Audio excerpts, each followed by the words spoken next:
The Raiders continue to add to their coaching staff, plus what would you do? That plus more on Tuesday's edition of the Locked On Raiders podcast for February 4th, 2025.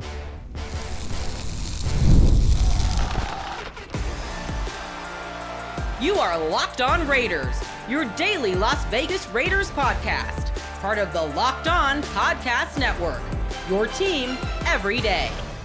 And welcome in, Raider Nation, to another edition of the Locked On Raiders podcast. Thank you so much for making the show your first listen of the day. Definitely appreciate you, whether you're catching us wherever you find your favorite podcast or you're checking us out on the YouTube page. You know we appreciate that. The show grows each and every day, and that's because of your support and because of the job that my man Ari does on the YouTube page. Without Ari, I say it every day, there would be no YouTube page, and that's real. So we definitely shout out Ari. Does a fantastic job. You can find him on Twitter at Ari Produces. You can find me on Twitter as well at your boy Q254, and my guy riding side by side with us all week long here, former Raiders wide receiver Ryan Hoag. You can find him on Twitter at Ryan Scott Hoag. We definitely appreciate him for his contributions here on the Locked On Raiders podcast. So coming up on the show today, we're going to continue to update you on what's going on here in New Orleans as we're at Media Row in preparation for Super Bowl 59. Tell you about the Raiders coaching additions that they have made. Not to mention, talk about a couple players that we're going to play a little bit of a game of what would you do? A couple players that became available, or at least seem to be available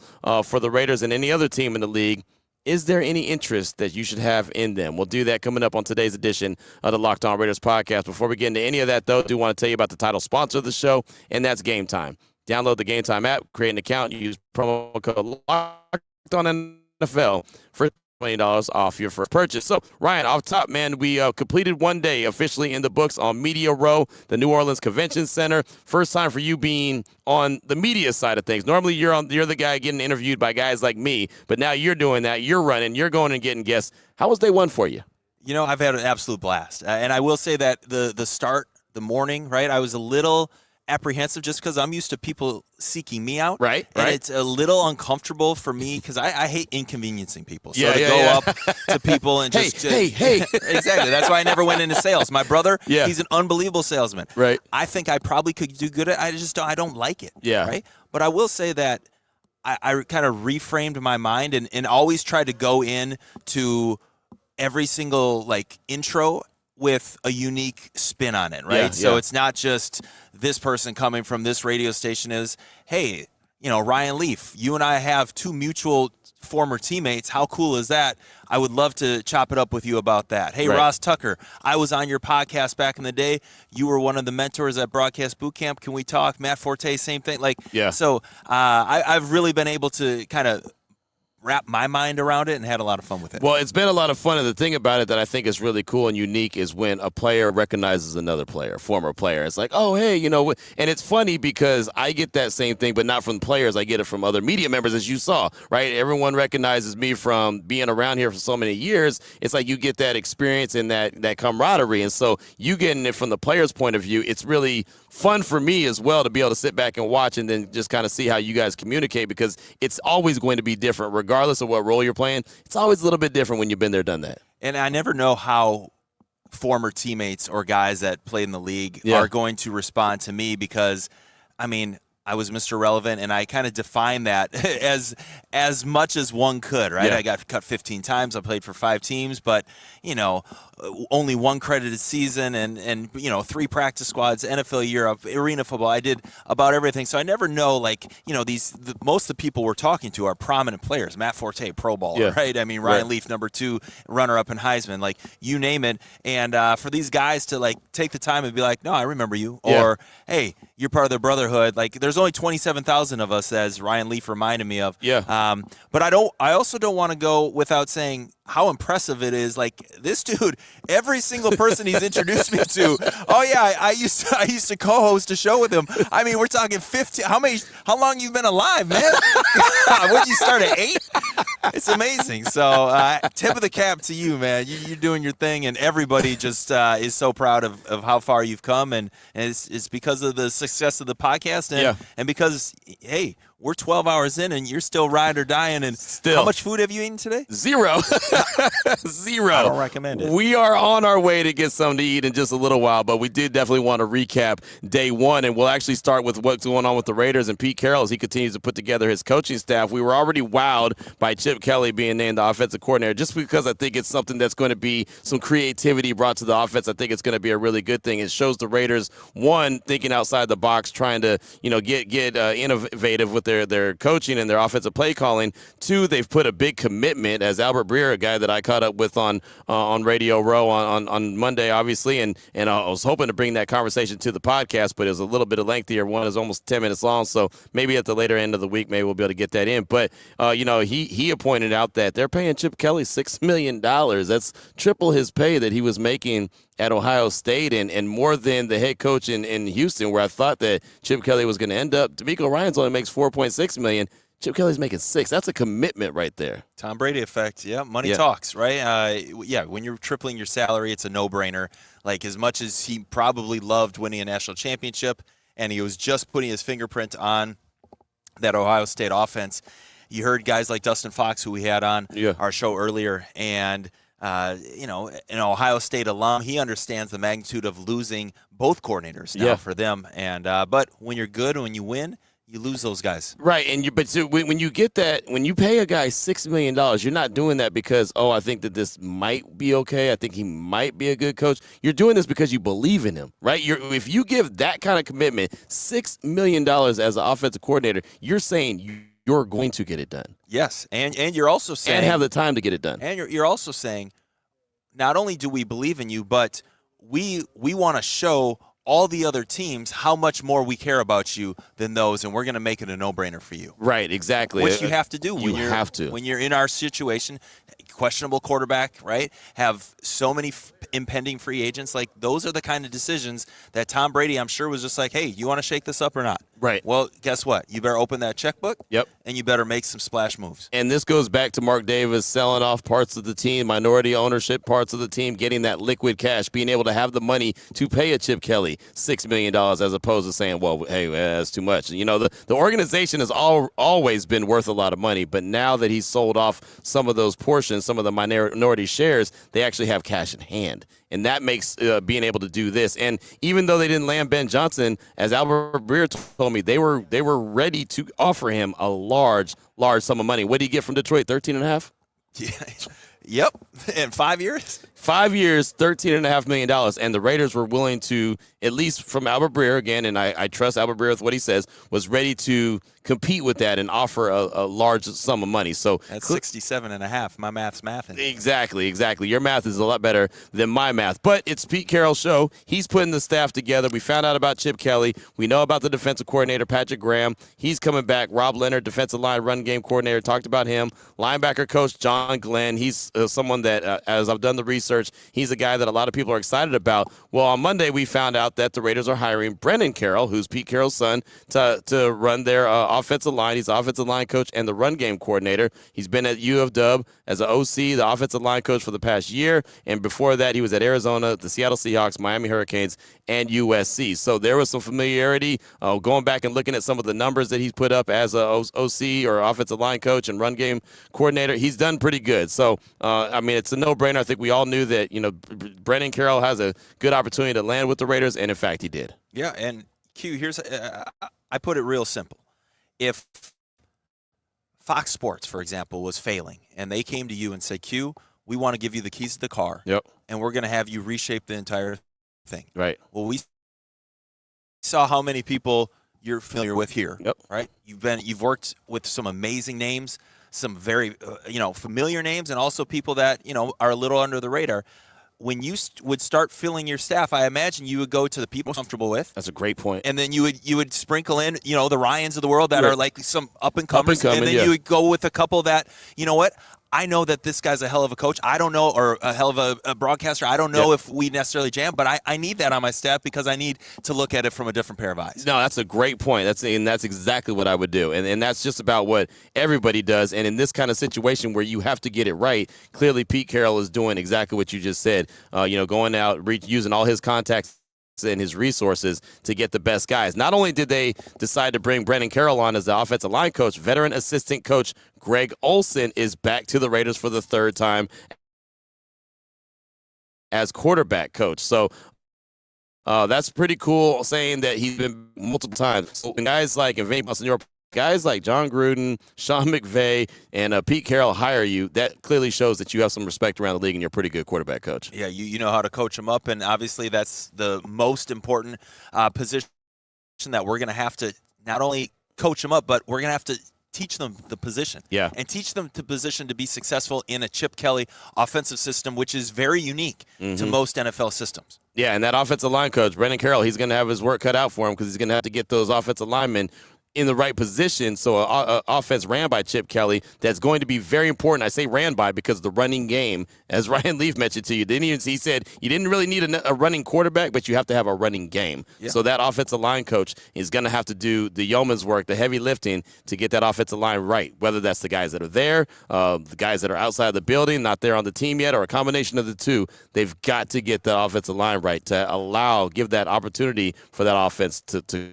go. Yeah, I'm thinking about the, small sample size. We'll just take the most recent game that Chip Kelly coached. Yeah. Right? Ohio State in the Natty, right? And they had two unbelievable backs, and their quarterback also ran for 65 yards. That wasn't necessarily a guy that ran a lot. Right. But, they showcased that running ability, and what does that do? That opens up, oh, yeah, by the way, we have the best receiver in the nation that's a freshman. Oh, yeah, we have another guy that's going to be a first or second round in EE. And so it's just – a litany of riches, I should say. And so hopefully we can surround Chip Kelly with that kind of talent eventually, right? It's not going to happen next year. No, it's not. Or we hope it will. But, right.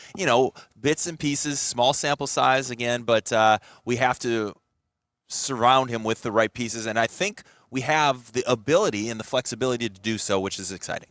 Coming up in segment number 2 of today's Locked On Raiders podcast, what would you do? There's a couple different scenarios that we're going to talk about. We'll do one in segment number 2. We'll do the other one in segment number 3 as we close things out alongside former Raiders wide receiver Ryan Hoag. Of course, I'm Q Myers. We'll do that on the other side in segment number 2 of today's Locked On Raiders podcast, live from New Orleans.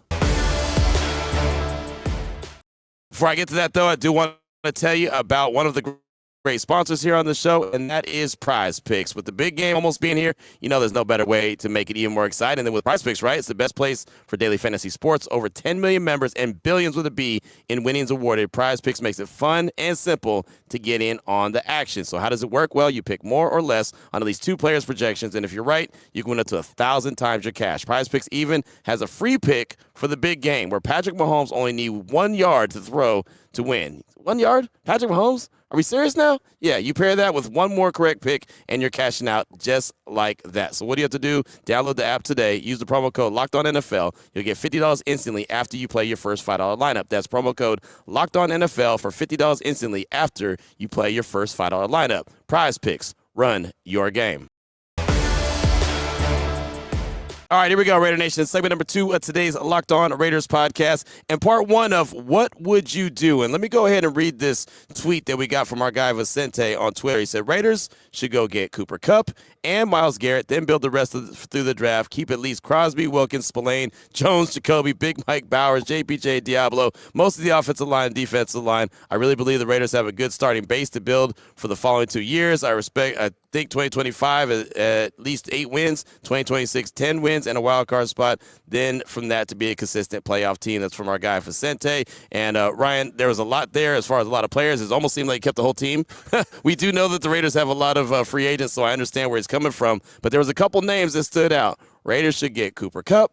Raiders should get Myles Garrett. So let's start with what happened first. Let's talk about Myles Garrett, who, he could be in the running for Defensive Player of the Year every single year with the Cleveland, the Cavaliers, the Browns, and maybe he should play for the Cavaliers. He probably could. He's a monster athlete. But no, he could be a Defensive Player of the Year each and every year. He actually put out a tweet, put out a nice little message that he sent. We saw it Monday early in the morning before Radio Row really started getting popping, and basically said he wants to chase Super Bowls. He does not want to be in Cleveland anymore, and he's requesting a trade. So I was actually, it was funny. I was on ESPN when it happened. I was filling in on Greeny, as I've done many times. We'll continue to do the rest of the week. And Hembo asked me, "So Q, the Raiders have the number 6 overall pick. What would you do? Would you trade and try to reach out to the Cleveland Browns and get Myles Garrett and pair him with Max Crosby?" And I initially said, well, the Raiders need a quarterback, so they can't do that. But I want to ask you, Myles Garrett, would you have interest in him if you're the Raiders? Should the Raiders have interest in him? Absolutely. Every team in the league should have an interest in him. He's the most disruptive player, defensive player in the NFL, and I would argue a top 5 player in the NFL. Top 5. Right. I think that, he's a future Hall of Famer. I don't think anybody disagrees about that. Agreed. I think he's, like you said, he's a perennial Defensive Player of the Year candidate. Yeah, and every year. On some teams that aren't necessarily, like his offense isn't exactly holding on to the ball with Deshaun Watson, so he's on the field a lot. Man, if you think about this, and I mentioned this on the radio, Deshaun Watson, that trade, totally ruined that team. Crippled him. Crippled 10 that years. team. 10 Yes. years. They put all that money in draft capital into him, and one, he's giving them a handful of games. He's giving them just about 3 more games than I gave him, right? It's just put them in such a bad position. But, then we saw a tweet later on from Diana Rossini. Another GM just texted the Raiders should consider trading for Myles Garrett to pair him up with Max Crosby. Now, he did specify he wants an opportunity to win a Super Bowl. I don't think the Raiders are a Super Bowl team next year. I probably don't think they're a Super Bowl team the year after that. But the idea is you're playing against Patrick Mahomes, you're playing against Justin Herbert, you're playing against Bo Nix. What's the best way to slow those guys down than that two-headed monster, Max Crosby and Myles Garrett, and a healthy Christian Wilkins coming back?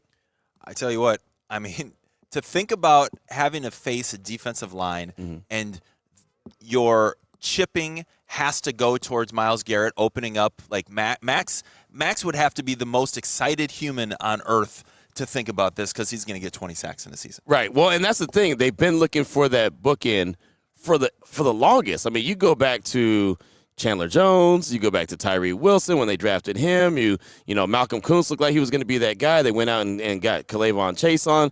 They had Unique Ngakoue. I mean, how many guys have they tried to have as a bookend to Max Crosby? And, again, I think about it, but what does that mean about the quarterback position? What are you going to do? If you had to trade, you're not going to be able to trade your second-round pick. Myles Garrett's going to require a first and then some. So do you just say we're not going to worry about the quarterback position or we're not going to worry about the first 2 guys? Maybe they're not 100% sold on Shedeur or Cam Ward. Then, if that's the case, if you're not 100% sold on those 2 guys, would you consider it then? Would you make the move then? Well, or would you not even worry about the quarterback position? Well, what would you do? There's a lot of things there, right? So first and foremost, I don't think either of those quarterbacks are available at number 6. Okay. So we have to invest in draft capital to get either of those, and whether or not those teams would be willing to part with those, that is a big question. You might have to give up as much to get them as you would to get Myles Garrett. So that's full stop. Number 2, if I compare, Myles Garrett to me is a surefire all-pro the next 4 years. Would you disagree with that? No. I think 4 years. Yeah, as long as he's healthy, absolutely. Right? And you can go say that with about any player that as long as they're healthy. Yeah. Shedeur Sanders, right? Cam Ward, right? Intriguing as hell prospects. You have to get the quarterback position right at the NFL. Are they game changers? I don't know. Right. We don't know. We don't know. I think I'll be, full disclosure, I think Shedeur is that guy. Yep. I think he'd be really good with the Raiders. I believe that, he would thrive in the Chip Kelly, offense. I think he'll work well with Pete Carroll. But at the end of the day, we don't know what he's going to do on the next level until we see him on the next level. And if you're Spytech, right, is that, if your first big splash move, right, is it going to be to get a Hall of Famer, a surefire Hall of Famer, or is it going to roll the dice and put your reputation, your one shot of being a GM on the line? Because if you're wrong on Cam Ward, if you're wrong on Shedeur Sanders, and they belly up and, have a Jamarcus Russell type of career, you're married to that. That's what you lose. Yeah, you're married to that. Yeah. And you lose your job. Right. And you're never a GM again. Right. No, that's real, and that's what you have to, decide what's worth it. And again, I guess if you make the move for Shedeur or Cam, you have to be 100% sold that that's your guy. Exactly. And nothing that I have read indicates that the Raiders would be willing to go, because if that's the case, you might have to get rid of a 1, a 3 and then a 2 next year or something to go up and get them. Get those guys. Right. And if you have to do that to get those guys, would you be willing to give up a 1, your better of your 3 or your Raiders number 3 pick this year, and then your number 2 next year? Like if it takes a 1, 2, and a 3, it might need more than that, but we'll just stick with that. Say it's consistent. That for Shedeur or that for Myles Garrett.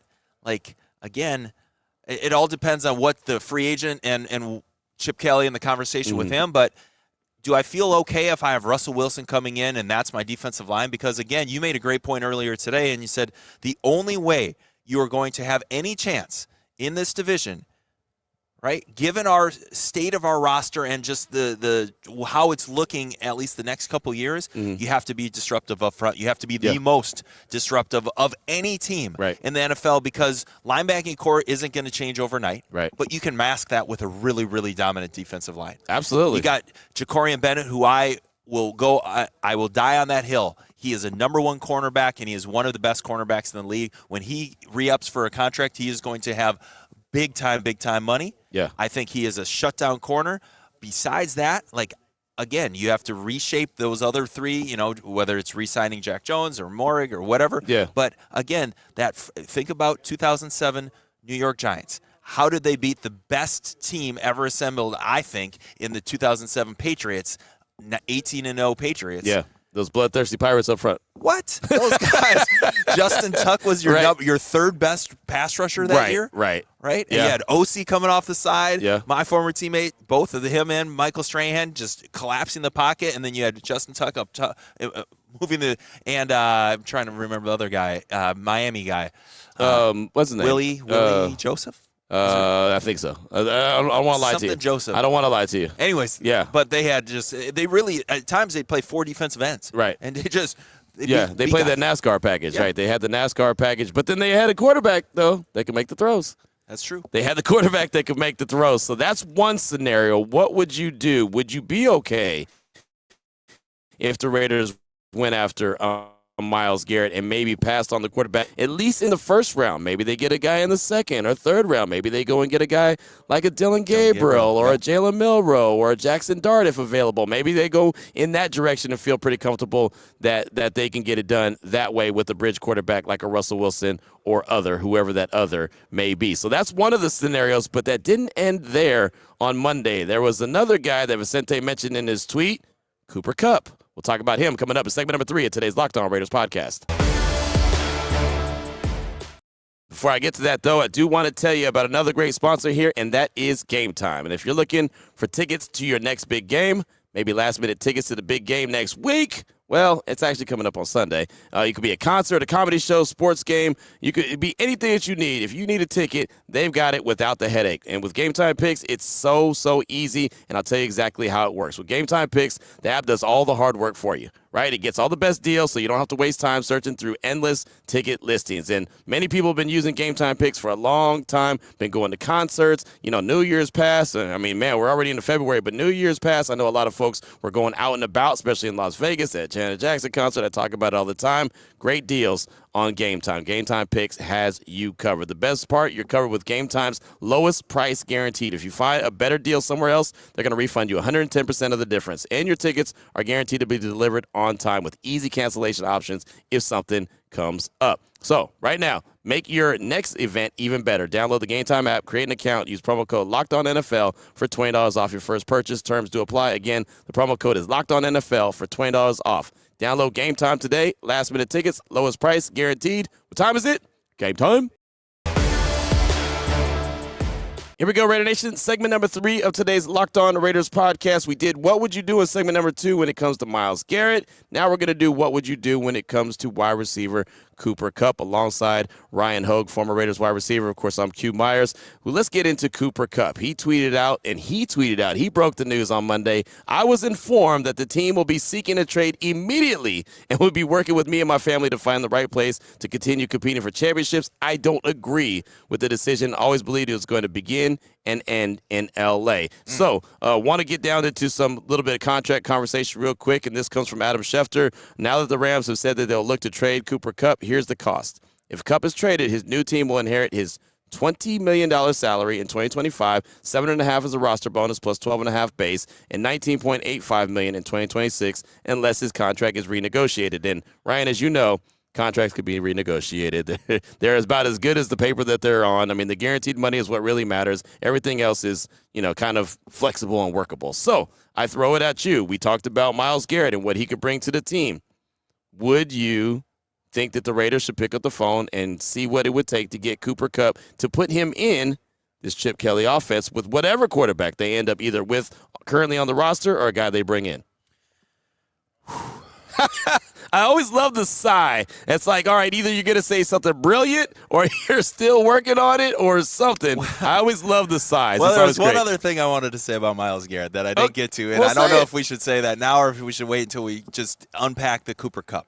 What do you want? I mean, look, you already put you kind of teased it already. You might as well go on and run with it real quick. Here's my question real quick about, and I'm sorry I didn't stop you earlier, but so how confident are you that Myles Garrett will be better than Abdul Carter? I'm not. Because I think Abdul Carter is phenomenal. He's phenomenal. I don't think he'll be there at 6, though. Right. So I'm just saying, like, we'll just say him or Mason Graham. I'm just saying, the pinnacle of their career would be maybe Hall of Fame's a reach. My thing is because Myles Garrett is 29, so that's the only thing I'm thinking of is how many super solid years are you going to get of him and Max Crosby as a 1-2 punch? Where at least Abdul Carter, that he's younger, his contract would be obviously more team friendly, and then on top of that, you wouldn't have to trade and give up a bunch of draft capital to go get him. That's the only reason I said. But Myles Garrett right now today is definitely much better. So the reason I ask that is because I'm thinking of those two comparing each other, and then I'm thinking of like how much more confident, if any, are you that Shedeur is going to be better as a pro or Cam Ward? We'll just say Cam Ward than Dylan Gabriel. Like, would you be that surprised if Dylan Gabriel was as good as Cam Ward in the NFL? I would be surprised, only because I think Cam Ward has more traits. I think that Cam Ward is probably going to have to build into it, where Dylan Gabriel, he might have some early success, but he might already be at his ceiling. I think that's the best way to put it, just from me even learning my draft lingo. Yeah. So I guess covered a lot of drafts. I guess where I was going with that is I don't see a lot of difference between Jackson Dart, Dylan Gabriel, and the potential of Shedeur and Cam kind of being in that same mold. Oh, like so you got them all really bunched together. Yeah, I mean, I certainly have those two ahead of them, but would I be shocked if it was more even? I see what you're saying. No. Whereas Jay Daniels and Caleb last year for me were like those were those dudes. And then I was like, J.J. McCarthy should not be in the same breath as Jaden Daniels, right? I'm saying that, Myles Garrett to me is like the poster child of what a defensive lineman. He looks it. He's so athletic and this and that. I am not as convinced, for example. I think Abdul Carter is an absolute star, but do I think he's a Hall of Famer? No. I mean, there's so many things I have to. So that's why I was just saying, like, for people that are hell-bent on, this is the quarterback, we have to choose. Like, the quarterback position at the NFL, similar to the receiver, it is so hard to translate those skills from a college to the pros. I lived it. I was there with Travaris Jackson. I was there with Eli Manning. I was there with so many rookie quarterbacks that you just saw, and it's a matter of, are they in the right system? Are they with a quarterback coach or a receiver coach that believes in them, a system that plays to their strengths? There's so many where I know what I'm getting with Myles Garrett. I know that the next 4 years he is going to be the best player on the field almost every time. That's why I just wanted to take a quick pause and say that's why I would be more inclined to go all in on him than I would, a 75% sure thing with Shedeur. Okay, I got that. So then when you translate that now to Cooper Kupp and what he's able to bring to the table, and now he's disappointed he's not going to be in L.A., could he be the veteran wide receiver that the Raiders could use in this Chip Kelly offense, possibly in the slot, just be that guy? Well, I mean, you know what you have in Brock Bowers. Big Mike doesn't get talked about enough. Michael Mayer. Jacoby Myers, we know what you have in him. But could he be that guy that you're maybe asking Trey Tucker to be, except for he's not as fast as Trey Tucker, obviously, but maybe a more consistent catcher of the ball than Trey Tucker is? I mean, you think back to, was it 3 years ago? Triple Crown, Offensive Player of the Year, Yeah. and Super Bowl MVP. I mean, nobody's ever seen a receiver put up those kind of stats. And, yeah, he's been, had some little nicks and things like that. But I still, when I watch him, I marvel at his ability to still get open, run routes. He would be the perfect route running kind of slot, just ball dominant player we need. He to me is more of an alpha than Jacoby, actually, because I feel like he has more of like a persona that's going to, like, hey, receiving crew, get over here. Here's how we're going to succeed today. It's interesting because of if these numbers are correct, and usually Adam Schefter is always spot on, right? I mean, I feel like he has a lot of say where he ends up with the trade, because most teams will not want to take on those salary cap hits. Right. The Raiders have a lot of money, though. Yeah, $20 million in 25 and $20 million essentially in 26. Right. For a player of his age, like I think every team's going to ask him to renegotiate. For sure. And I have a feeling that if he doesn't want to go to that team, he'll just say no. Yeah, exactly. Right? I mean, so he has that power, which is beautiful. Now, with that being said, say the Raiders were just like, yeah, we'll take him on. What do you think it would take in return? Either I want both. I want draft capital and a player comp that the Raiders would have to give up to get him. Well, I would offer that third-round pick that the Raiders are getting for Devontae. All right, just send him there, right? I mean, why not? I mean, Devontae was considered to be, a top 5 wide receiver at one point. I think you could put Cooper Kupp in that conversation, and knowing what you're doing with the Chip Kelly offense, I would say, hey, here you go. There's this third-round pick that we got from Devontae. Boom, we'll send it to you. What did Steph Diggs get? Was that a third round, fourth round, or a fourth round? I want to say it was later. Wasn't it later? I think it was a fifth. I'm not 100% sure. I'd have to look it up. Not 100%. I would put him around Steph Diggs right now. Okay. Right? I even though I think he's probably a little bit better, but I think his trade comp is going to be that from a draft perspective. And I think the Rams, if it was a high fifth round, I think they would take it. So then I'm being aggressive with the third round pick, but I think that the Raiders are in aggressive mode. I think they're in aggressive mode with the coaches. I think they'd be in aggressive mode with the players. I think they're going to be aggressive mode with the draft. And look, I could be way off. This is just me kind of reading the tea leaves and, the gut feeling that I'm having. I tell people all the time it could be my gut feeling or it could be gas. I mean, we all know it's all bad if it's gas, but it just feels like they're trying to be aggressive. Pete Carroll said it when he was introduced, I want to win now. So, I know the last time the Raiders traded for a wide receiver, it was Devontae Adams. It didn't work out real well. The first year was fine. The first year was good. Second year was, and then we all saw how it all played out. But I think that they could make a move like that if they so wanted to, because they have the salary cap space and they have extra draft capital, so they can make it work. I'm not saying they're going to, or I want them to. I just think if they want to do it and try to find a true veteran wide receiver that would make whoever's throwing the ball a lot better, I should say, they would look to Cooper Kupp. Put on your GM hat. Okay. I'm calling you. I'm the Rams. Okay. Give us Colton Miller. We'll give you Kupp straight up. I'd give him Colton Miller. Okay. I would, only because he's at the stage of his career. We saw him banged up last year. He's got 1 year left. Yeah, right? Yeah, exactly. And it's he's going to have to be replaced at some time, and it's not easy to replace left tackles. We know that. He's been that guy ever since he's been drafted. He's been really solid at that left tackle spot, but they're going to have to start planning for the future anyway. You're going to have to pay him anyway. So if it was left tackle for Cooper Kupp, I would do it. Okay. Right? I don't think Mumford over at left tackle, and then I would slide Mumford in there on the depth chart. Can Glaze play left tackle? I don't know. I don't know if Glaze can play right tackle consistently. Wow, touche. Just because it's only 1 year. Right. So I'd like to see him a little bit more, but I would put Mumford in on the depth chart as, okay, you're going to be the left tackle, Glaze will be the right tackle, and in true Pete Carroll fashion, you're going to bring in what? Competition. Yeah. And they can go into the free agent market if they want to and go get a guy. I think that they're going to reshape this offensive line anyway, because it's a Chip Kelly offense, and I think these offensive linemen are going to need to look a little bit different. Yeah. So, and again, I don't want Raider Nation to think I'm trying to sell off Colton Miller or get rid of him. Just don't. It's the hypothetical that we're having, and what would you do? Jacorian Bennett for Cooper Kupp.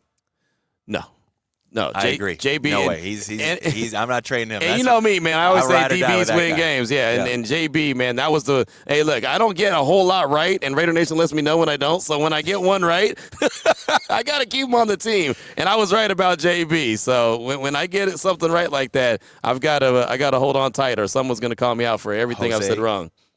Jose will let you know. No, it was Eddie. Eddie, but Jose gets mad when I tell stories. Else. Yeah, when I get off track, stick to sports, Q. Stick to sports, stick to the Raiders. When I get off track and start telling stories, he tells me, and then Raider Eddie always calls me out on something. Man, he is hot under the collar. Woo, Eddie. Man, just love life, man. Hey, but you know what? The good thing is he's always listening and always paying attention, so I can't get mad at that, right? True. So he's passionate about the Raiders, and that's all that I care about at the end of the day. I'm glad that he enjoys the show, even if he enjoys ripping on me. It's all good. It's all love at the end of the day. So, all right, so here we go. Yay or nay? Myles Garrett to the Raiders. Yes. All right. Now, obviously, it depends on. I mean, if they're asking for 3 firsts, I'm saying right. no. Right. I mean, I saw a trade like comp that said it would be the Khalil Mack trade. Khalil was 27 and needed a contract. Myles is 29 and has a contract and is probably going to want another one. So that would be it would be nothing close to that same. How about a first and third from this year? I would say yes. Sure. Yeah, I would do that. I'd have no problem with that, especially if you're not sold on one of the 2 quarterbacks. Right. Now, if you're sold on one and you think that you need to get that guy, he's going to be your quarterback for the next 10, 12 years, then you go get that guy. Yep. But if you're not, then I can see it, especially if you think that a Gabriel, a Milroe, and I'm just throwing names out there, not necessarily in order, but just anyway, Jackson Dart, any of these guys that are available, if you feel like you can get one of those guys a little bit later and maybe have, like you said, Russell Wilson or somebody be that bridge guy. All right, Cooper Kupp, Chip Kelly's offense, what are you doing? Say they want, I don't know, whatever Stephon Diggs went for, whatever that was. A 4th or a 5th? Yeah. Yes, absolutely. I'm taking that, and I'm going to ask him to renegotiate, and if he doesn't, I'm still taking it and just going to say, you know what, we'll see how it goes this year, and if you do well, we'll sign you, to maybe 2 extra years, and we'll take some money off that big hit the following year. But if not, then we'll cut you and live with the dead money and go on. I think I would ask him to restructure first. I would turn a lot of that into guaranteed money because that's what it is, right? You restructure, get the guaranteed money up front, which is what the players care about the most, and then roll from there. And the Buccaneers were masters at that. They were the best I've ever seen in the NFL. That's how they got Antonio Brown to come by, because they just were so creative in how they incentive-based, money up front. They played for the minimum, but those guys were getting the money, and they didn't necessarily care about those game checks because they wanted to build a winner, and they wanted to play for Tom Brady. There it is right there. You heard it from the man, Ryan Hoag. He's on Twitter at Ryan Scott Hoag, and that's going to wrap up day 1 from Media Row, I should say. Let me get that right. Media Row. I swear by the end of the week. At the start of this, I know. Hey, man, old habits die hard, So by the end of the week, I'll have it down to Media Row to a T. But that recaps day 1. We'll be back with day 2 tomorrow. We'll see what it brings us. And, again, you never know what it's going to bring you. So, Ryan, as always, thank you, my man. Definitely appreciate you. We'll be back tomorrow, Raider Nation. Until then, take care of yourself, take care of your family, love on your family. Most importantly, as always, just win, baby.